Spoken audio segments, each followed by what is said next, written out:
Good evening and welcome to Spotlight, a weekly series of investigative reports from around the world. I'm Mark Hertzgaard in San Francisco, and tonight the Spotlight is on biological weapons and the CIA. Remember the anthrax scare?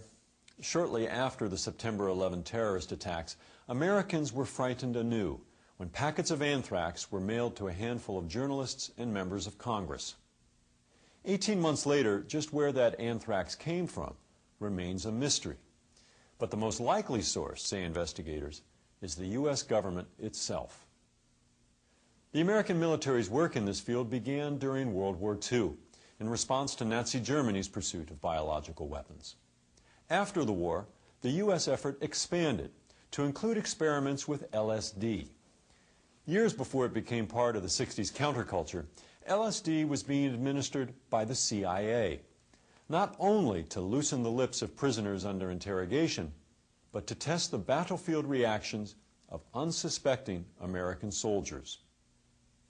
Tonight's film tells the story of a CIA agent who helped run these covert programs and may have been murdered because of it. In 1953, Frank Olson plunged to his death from a 13th floor hotel window in New York City. The CIA man who was in the room with Olson said he jumped. An autopsy demanded 40 years later by Olson's son concluded he was pushed. I'll be back afterwards with an update. For now, here is codename Artichoke. Frederick, Maryland. More than 40 years after his death, the body of former CIA scientist Dr. Frank Olson has been exhumed. Olson's son Eric is convinced his father was murdered by agents of the American government because he wanted to leave the CIA. Dr. Frank Olson was an expert for anthrax and other biological weapons and had top security clearance. Forensic pathologists at George Washington University performed an autopsy and concluded that Olson probably was the victim of a violent crime.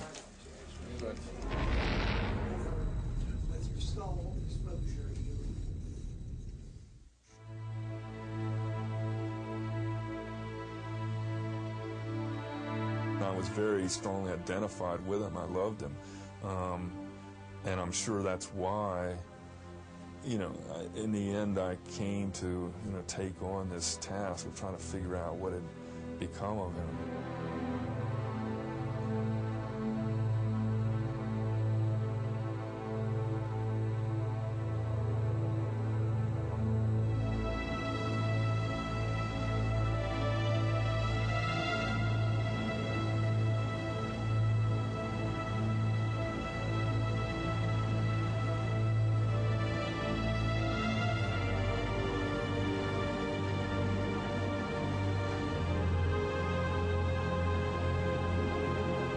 It has been 8 years since the exhumation. Eric Olson is still searching for the reasons behind his father's death in November of 1953. Eric was 9 years old at the time. It's a quest he inherited as the oldest of 3 children, to solve the mystery of their father's death. My real memories of my father are not very, many or very clear, because the trauma of his death really kind of darkened a lot of these memories. His death was, so dark and so unmentionable. I mean, after he died, it was a subject that one couldn't really go near. Eric Olson has returned to live in the house his father built for the family in Frederick in 1950. Back then, Olson Sr. was one of the biochemists responsible for the Biological Weapons Center the U.S. Army ran nearby.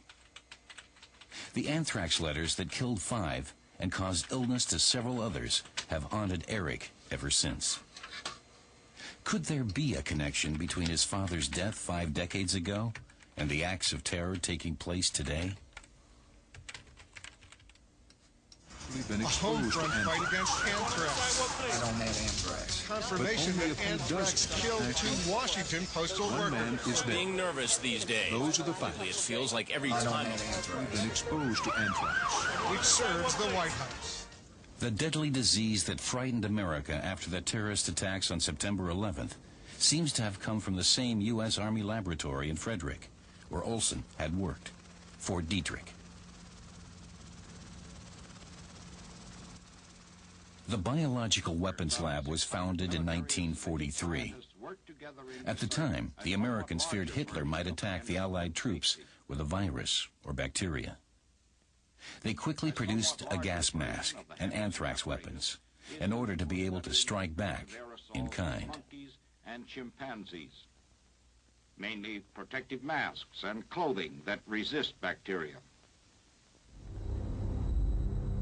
Dr. Frank Olson, an Army captain and one of the first scientists at Fort Detrick, worked together with Norman Cournoyer. The two became good friends. Their first sons were born within a few days of each other in 1944. We worked about 5 months in this thing called aerosols to see if we could take and test gas masks and impregnated clothing to see how good they were. And then one day he was transferred to working on hot agents. He said, "Norm, how about working for me in the hot stuff?" That's what we always referred to it. N was anthrax, X was botulism, and so forth. Christmas 1947. The war is finally over. Norman and his family celebrate together with Alice and Frank Olson and their children. Were we close? Yes, very, very close. Every day of the week for 2.5 years. So you can expect us to be close. Among the things his father left behind, Eric Olson found some home movies and slides. At first, he didn't pay them much attention, but today he sees that material from a different point of view. Might it contain any indication of the secret anthrax research his father was doing after the war? Frank Olson made a hobby of home movies. These scenes reveal nothing of his secret task involving deadly weapons. They show the perfect world of a young father, captured with the latest 8mm camera to hit the market. Afterwards, Frank Olson turned to photography. He brought home a lot of slides from his many travels. His photographs also primarily show private moments. Frank and his wife Alice and son Eric in 1945. Mr. and Mrs. Olson in 1947 with son Eric and daughter Lisa. Christmas 1949 in a tuxedo. Alice had given birth to their third child, Nils, in the meantime. The whole subject of the relationship between a wife and a husband who's doing, top secret classified work is a subject one could discuss at some length, because the wife, I think, develops, uncanny kinds of intuitions about all the things that are not being said, and she knows the limits of what she can ask. And for quite a long time, I think, possibly ever since my father began working at Detrick, actually, that the whole issue of the monkeys dying was a very delicate matter for him. And when he would come home from work for lunch and have a certain kind of expression, she would immediately know that this meant that morning all the monkeys had died, which meant that the experiment had been a success. Arthur Vidic is Frank Olson's brother-in-law. Their families regularly spend their summer vacation together. Vidic remembers Frank Olson as an American patriot who was enthusiastic about working for the Army's biological weapons program. He was a person who believed in what he was doing, who felt that the work that he was doing at the center in Frederick was important for the United States. He considered himself a terribly loyal and patriotic person. That kind of an attitude of loyalty was one way of expressing your Americanism. Dr. Frank Olson had worked for the U.S. Army's Biological Weapons Laboratory for exactly 10 years when he died in New York in the wee hours of November 28, 1953. He spent the night at the Hotel Pennsylvania, along with a CIA agent who was there to guard him. That night, Frank Olson plunged to his death from his room on the hotel's 13th floor. It was said through a closed window.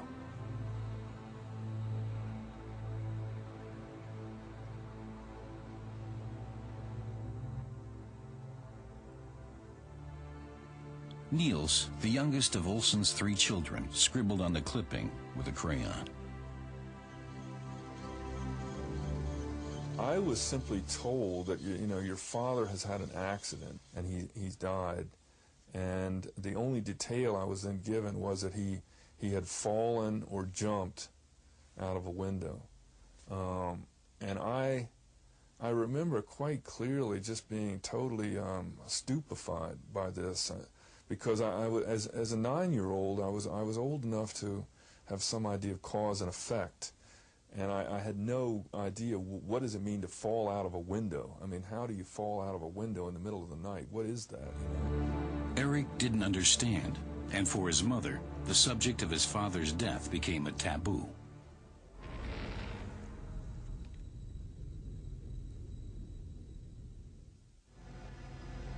The search for the circumstances surrounding the mysterious death of Dr. Frank Olson begins in 1945 with the liberation of the concentration camp at Dachau, Germany. American troops discovered the corpses of hundreds of prisoners who had been murdered or starved to death. Many of the survivors told U.S. doctors about cruel experiments the camp's doctors carried out using disease, germs, and various drugs. A few weeks later, at Konsberg Castle north of Frankfurt, the scientific elite of Nazi Germany is arrested and questioned by American officers. The name of the project is Operation Dustbin. The American military hopes to evaluate and exploit the findings German researchers made during the war. Among the prisoners at Konsberg Castle is rocket scientist Professor Hermann Oberth, who collects autographs from his colleagues. Some of the leading scientific experts in Nazi Germany had been involved in biological warfare, testing the effects of deadly germs on human beings in Dachau and other concentration camps. One of them was Professor Kurt Blume. Blume was the Third Reich's Deputy Surgeon General and the man behind German research into biological weapons. Blume will be among those charged in the case against concentration camp doctors brought before the military tribunal in Nuremberg. He will face the death penalty. In spite of the fact that there is enough evidence against him, Kurt Blume will be acquitted in Nuremberg. The Americans have other plans for him.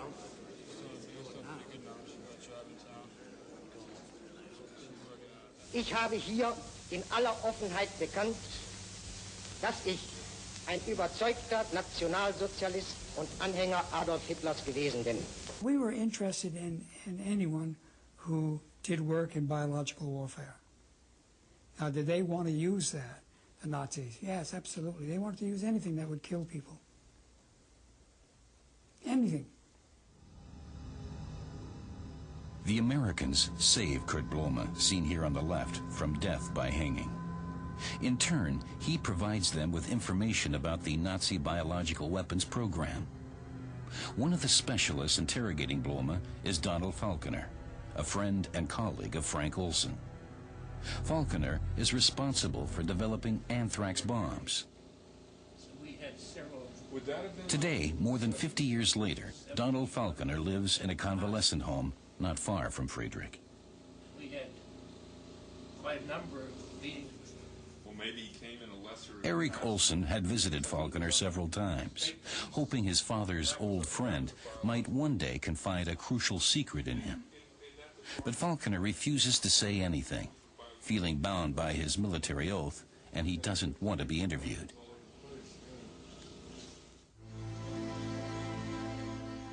In one of his father's films, immediately following images of his grandfather, Eric discovers a sequence that seems to show secret crop dusting flights that took place in 1947.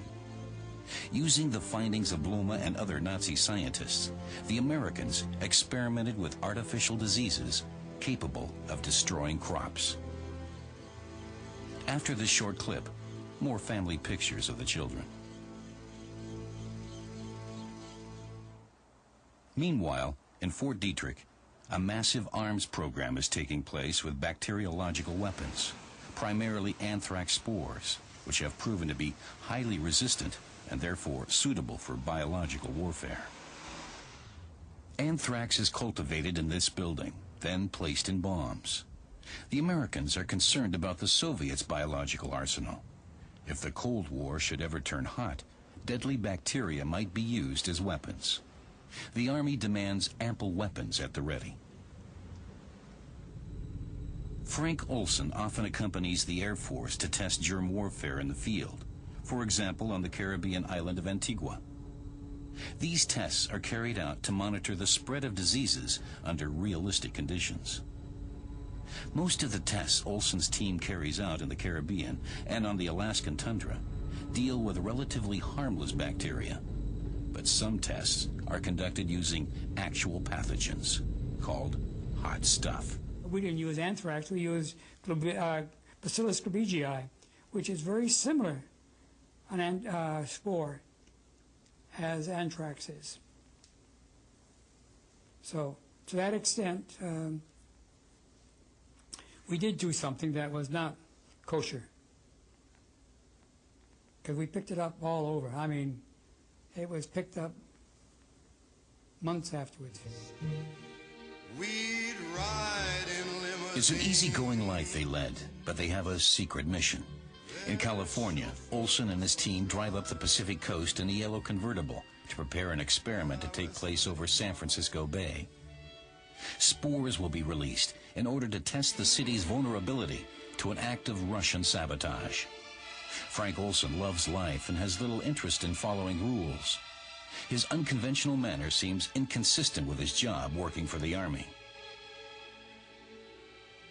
In October of 1949, Olson is suspected of disclosing government secrets. He is interrogated by military intelligence.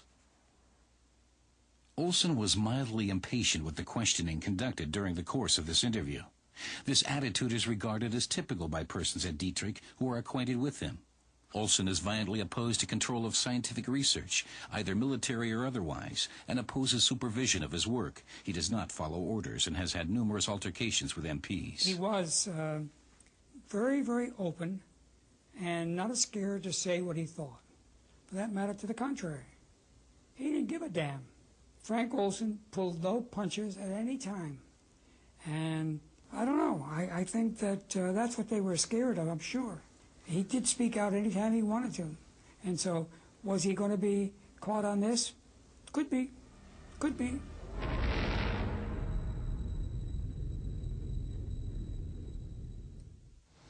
As the scientist responsible for biological warfare experiments, Frank Olson was among the most important holders of confidential information during the Cold War. November 1953. 4 years after he was suspected of disclosing secrets, an accusation that was never proved. During a trip to New York, Olson is accompanied by a CIA agent who watches him constantly, never leaving his side. Olson and the CIA agent take a room in the famous Hotel Pennsylvania. So, what are they doing in New York? Armand Pastore is the manager of the hotel. He is on duty that night when Frank Olson falls from the 13th floor, landing on the sidewalk in front of the hotel. He was laying there looking at me, trying to speak to me. A very earnest look in his eyes, you know, wide open. But there was blood everywhere. There was blood from his nose, blood from his eyes, blood from his ears. There was a bone protruding from his left arm, sticking straight out. And then we kept trying to speak to him, but we were not really communicating because I couldn't understand anything he was saying. And then finally he died. Pastore notifies the police and accompanies them to the 13th floor. In the meantime, he has determined that Olson must have fallen to his death from 1018A, and that there was probably another person in the room at the time. Wait a minute, I says. It's possible somebody is in there. And then they became alert and they pulled their guns out. So if you open the door, we'll go in. So I I opened the door with my key, and they rushed in. And here this guy was sitting in the commode with his hands on his knees, his head up, hands up to his head. And they said, "What happened?" Cop said, "What happened?" He said, "I don't know. I just heard a crash of glass, and then I see Frank Olson is out in the street. I looked out the window, and he's down in the street." The CIA shadow testifies that he was fast asleep and didn't hear Olson get out of bed. He can offer no explanation for the suicide. He has nothing else to say. He makes no statement regarding the reason the two were visiting New York. The case is closed quickly. No one is interested in the telephone call that someone made from Olson's room immediately following his death. So the operator said, "Yeah, there was one call out of that room." And I said, "Yeah." I said, what was the conversation?" He said, "Well, the man in the room called this number out in Long Island," and he said, "Well, he's gone." And the man on the other end said, "Well, that's too bad." And they both hung up. Was that the CIA agent reporting that he had solved the Frank Olson problem in the Hotel Pennsylvania? Eric Olson in New York. For years now, he's been searching for witnesses who might know something about his father's death, which he considers to be a murder perpetrated by the CIA. He wants to know the motive. Was the government afraid Frank Olson might reveal state secrets? The recent terror attacks involving anthrax were a shock to Eric. Anthrax killed 2 Washington postal workers. Man is dead. Being nervous these days. Those are the facts. It feels like every time We've been exposed to anthrax, Which serves the White House. Eric finds himself wondering about a lot of things. Was the anthrax terrorist one of our own? Is that the reason he hasn't been caught? Because he knows something no one else should find out about. A secret his father knew too? In a suburb of New York, Eric Olson meets longtime CIA veteran Ike Feldman. In the 50s, he worked in drug enforcement. At least, that was the official version. Although Feldman never met Eric's father personally, he discovered some information about the circumstances of his death. Well, the source that I had was in the New York City Police Department. It was the Bureau of Narcotic Agents, and it was the CIA agents themselves. They all saying the same, that he was pushed out the window, that he didn't jump. People who wanted him out of the way said that he talked too much, and he was telling people about the things that he'd done, which was American secret. If you work on a top government secret, city secret, state secret, and it spills out to people that you shouldn't know, there's only one way to do it: kill them.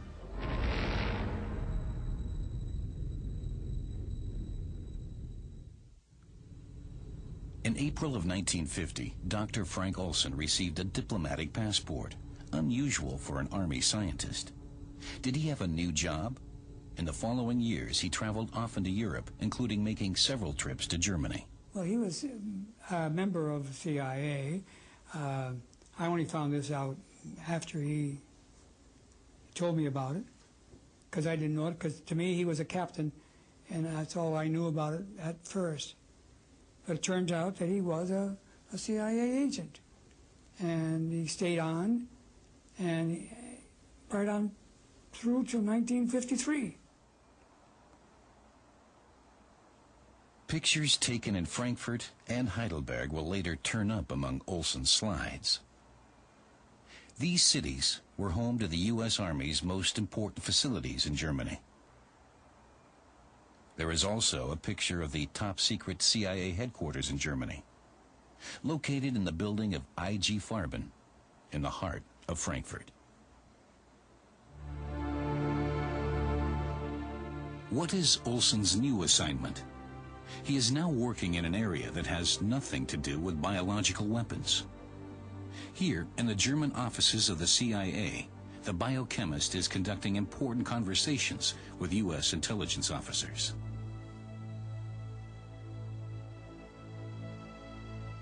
Increasingly, he can be found in the company of other CIA agents, including a certain John McNulty. It has to do with a top-secret project to use chemicals, drugs, and torture on human beings in order to break their will and make them submissive. Brainwashing. The code name for this operation? Artichoke. The team would enjoy the opportunity of applying artichoke techniques to individuals of dubious loyalty, suspected agents or plants, and subjects having known reasons for deception.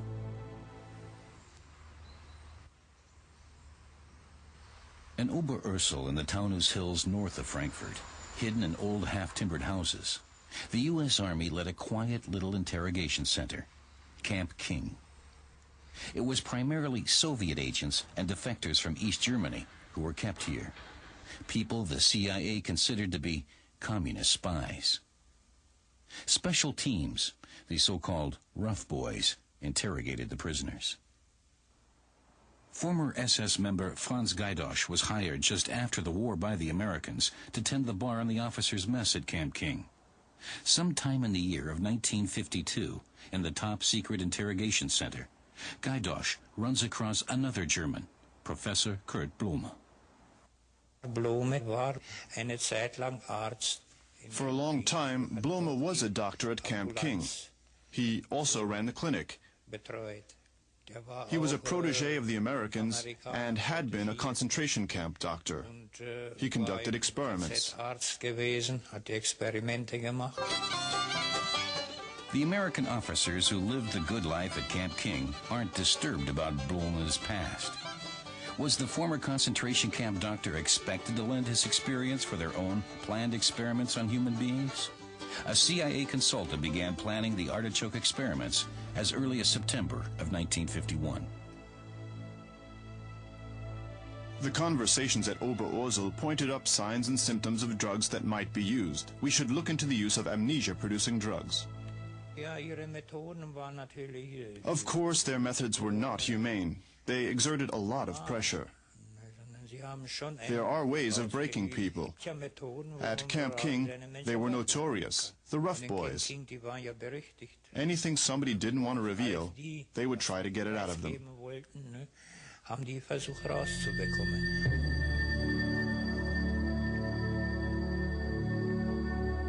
There are many indications that the cruel experiments involving human beings, Operation Artichoke, took place in this isolated CIA safe house near Camp King at the edge of a town called Kronberg.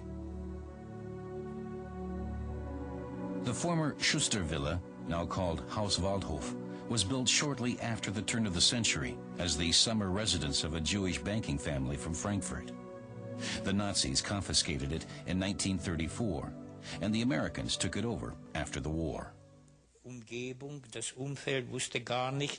neighbors, the community, didn't know who it was, what this place was, because the military personnel going in and out of the house weren't in uniform. They wore civilian clothing. The vehicles had no license tags, so the community wasn't even aware it was an American facility.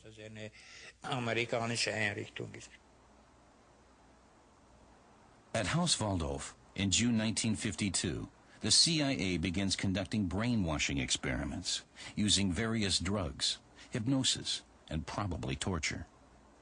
One of the top secret protocols documents a Russian agent being pumped full of medication.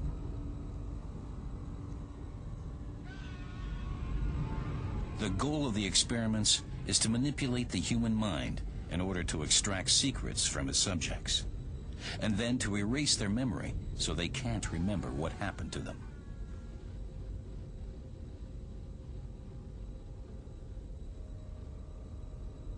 Dr. Frank Olson arrived in Frankfurt on June 12, 1952, from Hendon Military Airport near London. He left the Rhine mine region 3 days later, on June 15th. On June 13th, experiments are conducted with patient number 2, a suspected Soviet double agent. He was trouble after he came back from Germany one time. He came back and he told me, he said, "Norm, I'll tell you right now, you and I never talked about this, but hey, you know, we're both grown-ups, and this was rough. He said, Norm, you would be stunned by the techniques that they used. They made people talk. They brainwashed people. They used all kinds of drugs, all kinds of torture. The CIA's unscrupulous experiments on human beings continued the Nazi drug experiments they learned of during the liberation of the Dachau concentration camp. They were using Nazis. They were using prisoners. They were using Russians. And they didn't care whether or not they came out of it or not.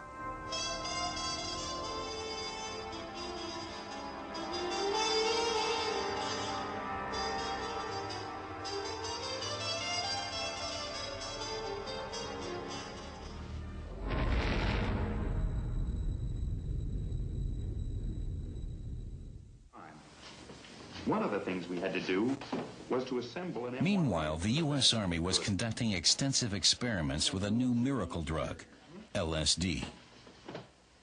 Here, for example, a soldier was expected to assemble a rifle while under the influence of the hallucinogen.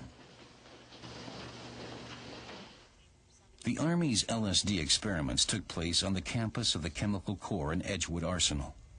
The scientists who worked in these laboratories in the early 50s and who collaborated closely with Frank Olson were looking for new hallucinogenic substances. They hoped to find a way to use the drugs on the battleground.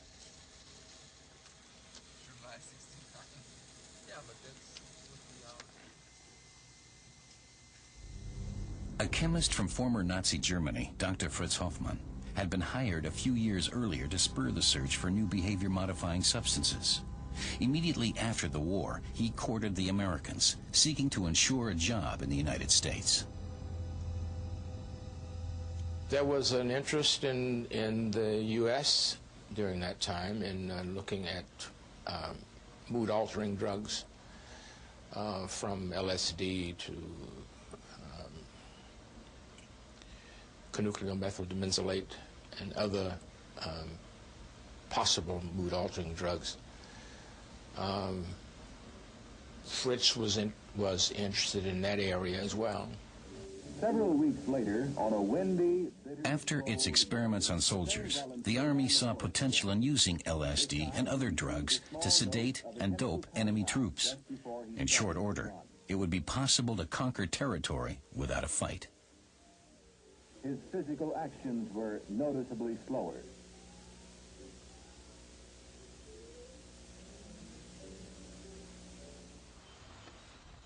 A short time later, the CIA begins conducting its own LSD experiments in the bohemian New York neighborhood of Greenwich Village on Bedford Street. But unlike the Army experiments, the subjects of these tests, which took place in an apartment disguised as a brothel, would not be informed. The CIA hired prostitutes to pour LSD into their customers' drinks and then lure them into revealing secrets. My purpose was to see that we got guys up there who we wanted to talk, and through other people we got prostitutes to come in and speak to these guys. And these prostitutes would put something, which I found out later on was LSD, into the drink and make them talk. Either they wanted to talk about narcotics, security, or crime. This was all part of the CIA experiment. They called it dirty tricks. LSD, it was soon learned, was a much more effective way to loosen the tongue than alcohol was.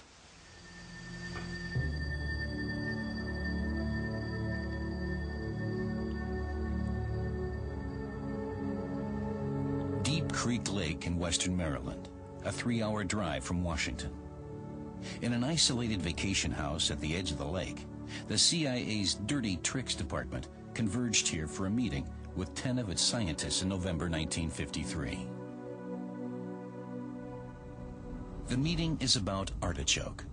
According to the invitation, it was a conference for sports journalists. But in reality, the participants, one of them Frank Olson, were to be placed under the influence of LSD. One of the drinks has been spiked. Later, it will be said the CIA was conducting a kind of self-test, but without the knowledge of the participants. I don't think, again from what I heard, that he was drugged because he was a security agent. He was drugged because he talked too much. When Frank Olson was later briefed about the LSD experiment, he knew immediately what it meant. They had interrogated him with artichoke techniques. Friday evening, he came home and spent the weekend, in this house with my mother and brother and sister and me. And during much of that weekend, they sat on a sofa, which was just over here, and it was a foggy November weekend, as she described it. And they sort of sat there, holding hands and kind of staring out these big windows into the fog. And he described having made something he referred to as a terrible mistake. The CIA brings Olson, accompanied by an agent, to New York. In the hotel, they are joined by a doctor working for the Secret Service, who administers medication. Frank Olson has become a security risk, but it seems the CIA has already found a solution.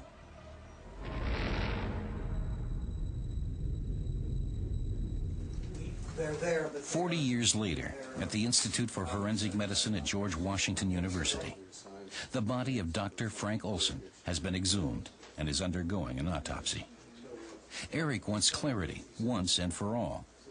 And as it turns out, the results of the first autopsy in 1953 in New York were manipulated.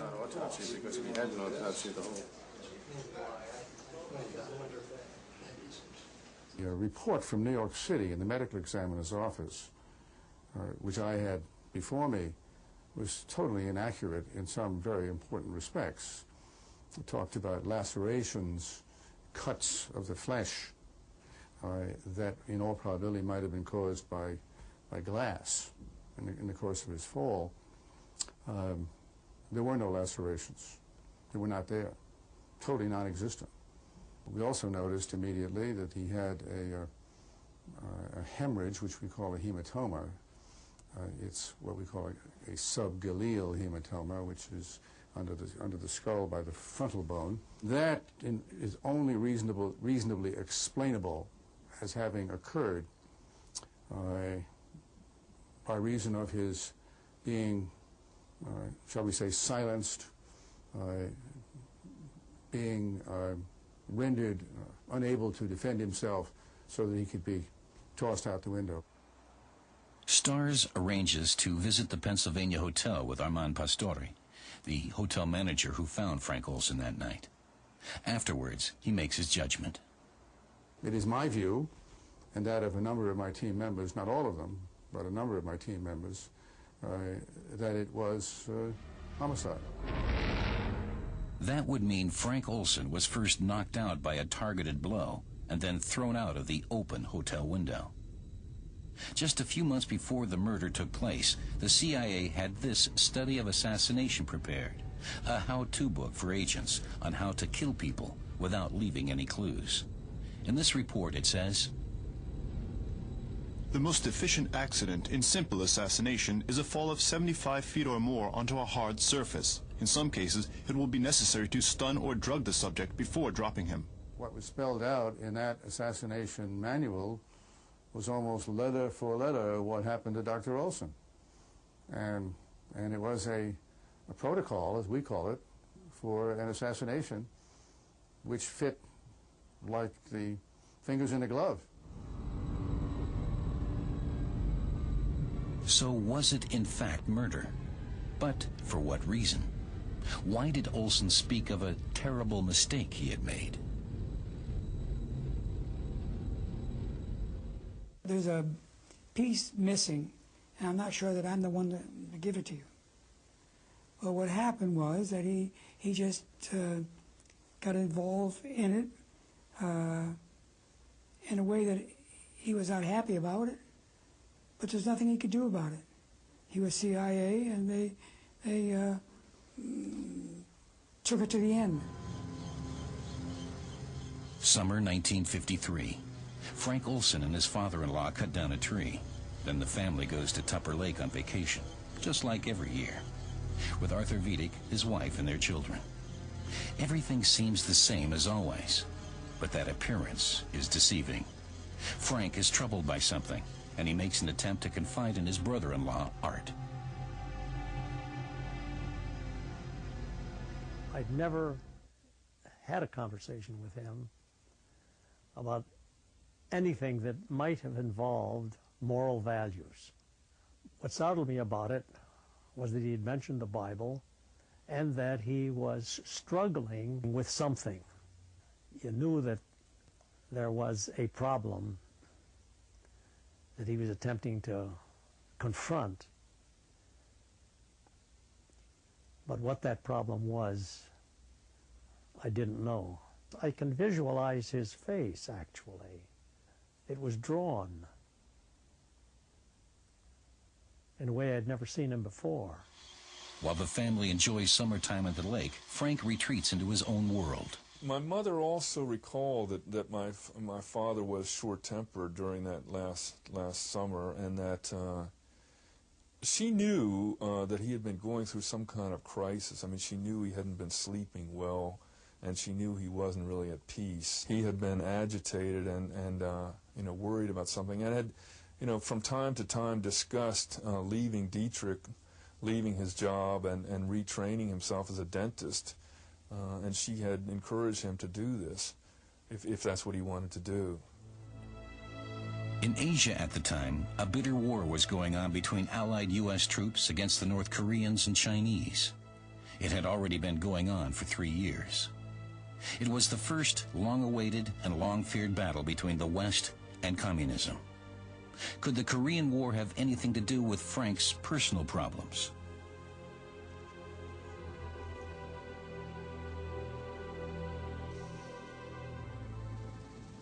He still has an office here in Fort Detrick, in the U.S. Army Center for Biological Weapons.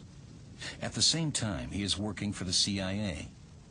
Among the tasks of the Dirty Tricks Department in Building 1412 are brainwashing, drugs, and torture, as well as murder by means of poisons and bacteria. On July 17, 1953, Olson celebrates his 43rd birthday with friends. A few days later, he leaves for the last trip he will ever take. He took his movie camera. First stop, London. First objects filmed, Big Ben and a parade on the Mall. Then on to Paris. Near the Eiffel Tower, his 2 CIA colleagues sit in a sidewalk cafe and watch pretty French girls go by. On the left is John McNulty.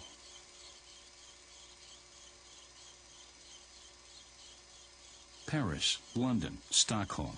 Frank will later write on the packaging. His son Eric is seeing his father's last film for the first time in his memory. Then, suddenly, a picture of the ruins of the Reichstag and Brandenburg Gate. The Soviet memorial for the victims of the Second World War. So Frank Olson was also in Berlin early in August 1953. In Zehlendorf, he photographs the headquarters of the American Army. Is Frank Olson on a secret Artichoke mission? Several top-level communist agents were being interrogated in Berlin at the time. It was a time of intense political and military tension in the divided city, just weeks after the civilian uprising in the Soviet sector. At the Army headquarters in Berlin, Olson apparently witnessed brutal interrogation methods.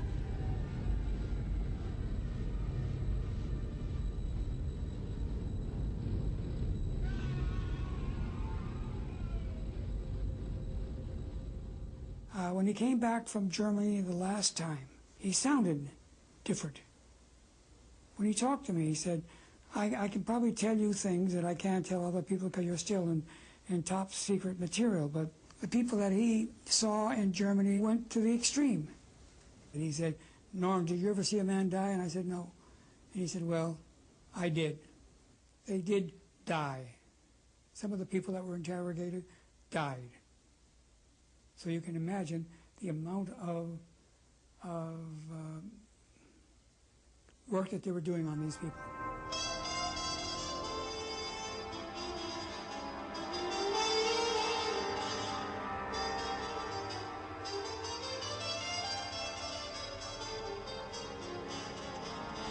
He said that he was going to leave. He told me that. He says, I'm getting out of that CIA, period. In Korea, it's just a matter of days before the first American prisoners of war will be released. Some of them will face charges of high treason because they accuse their own country of conducting biological warfare.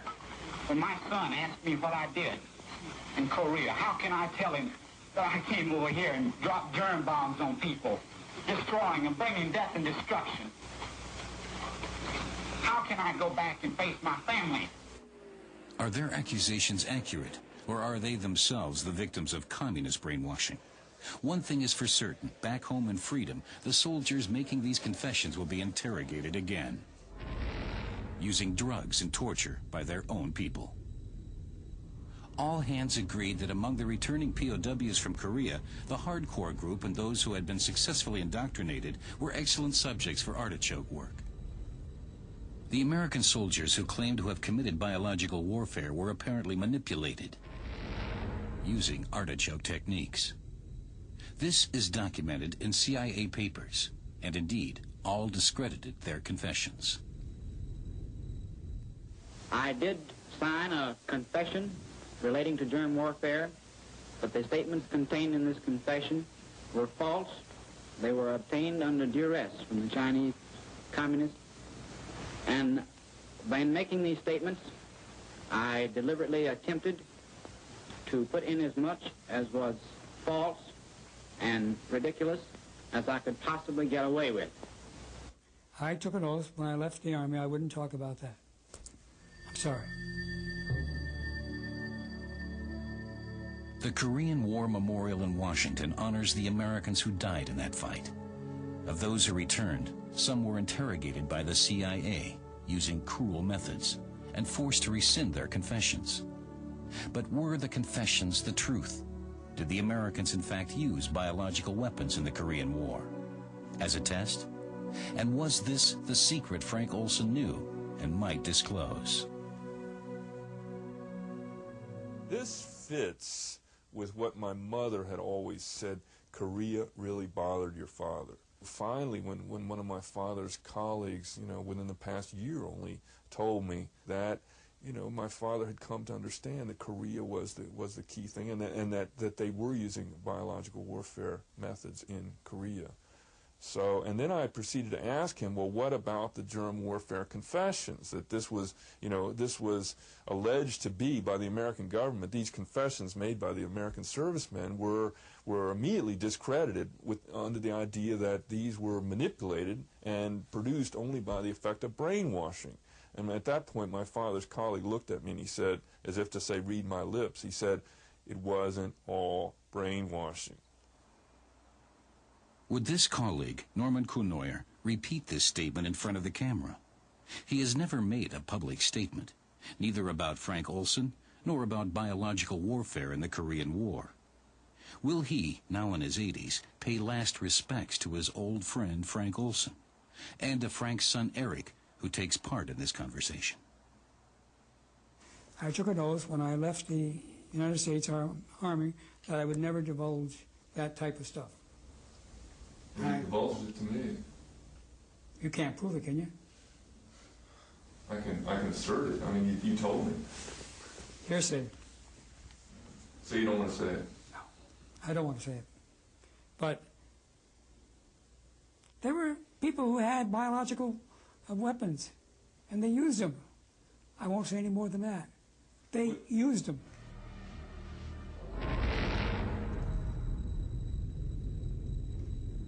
Was there a reason for your dad being killed by the CIA? Probably so.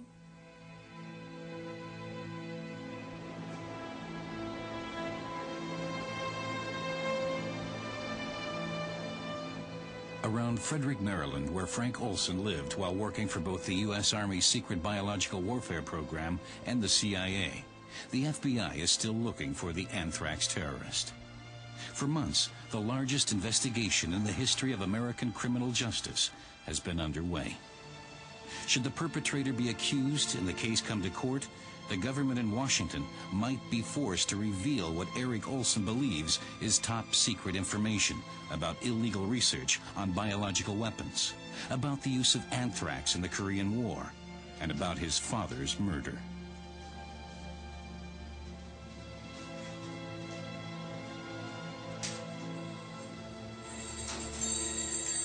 Eric wants to tell his friend Bruce about the latest evidence. Bruce has been at his side throughout his years of research. Once in the summer of 1975, the American government didn't hesitate to see to it that the truth was not made known. The conspiracy originated at the top, in the White House, initiated by Donald Rumsfeld and Richard Cheney. It had just been learned that the CIA allegedly drugged its employee Frank Olson with LSD before his supposed suicide.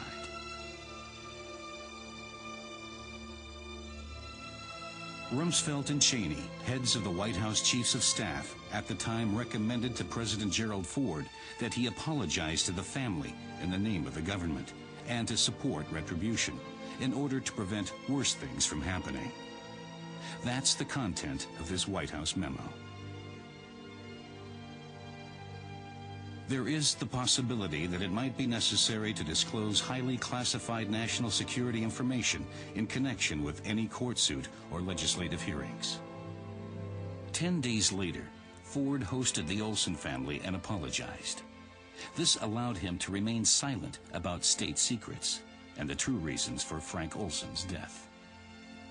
What this means for me is that, national security homicide is not only a possibility, but really it's a necessity when you have a certain number of ingredients together. If you're doing top secret work that is immoral, arguably immoral, especially in the post-Nuremberg period, and arguably illegal, and at odds with the kind of high moral position that you're trying to maintain in the world, you have to have a mechanism of security which is going to include murder.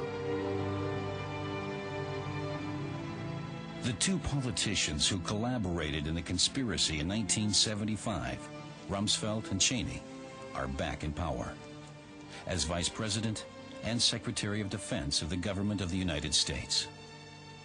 The Frank Olson case, it seems, is far from closed, even 50 years later.